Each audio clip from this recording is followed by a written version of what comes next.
Super tasty आणि गावाकडची एकदम सोपी पद्धत असा आपला टमाटरचा ठेचा कसा करायचा आहे.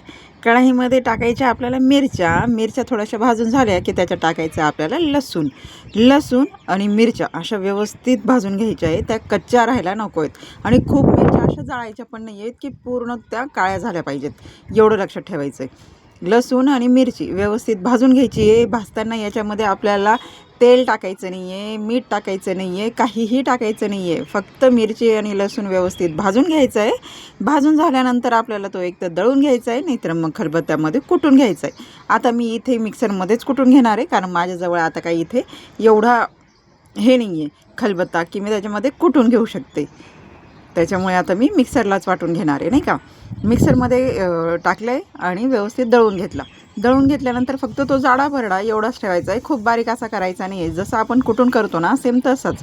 ह्या इथे आता माझा हा ठेचा तयार झाला आहे. आता कढाईमध्ये आपल्याला टाकायचं आहे तेलामध्ये टाकायचं आहे जिऱ्यामध्ये टाकायचं आहे आपल्याला मस्त असा कांदासुद्धा आपल्याला व्यवस्थित फ्राय करून घ्यायचा आहे, तोही कच्चा राहायला नको आहे. व्यवस्थित कांदा असा शिजला ना तर मग जो ठेचा आहे आपला तो भारी लागतो, नाहीतर मग कांदा आहे ना असा कच्चर लागतो, ज्याची टेस्ट अजिबात चांगली लागत नाही. आणि मग याच्यामध्ये आपल्याला टाकायचं आहे आपण बनवून घेतलेला ठेचा, लसूण आणि मिरचीचा ठेचा.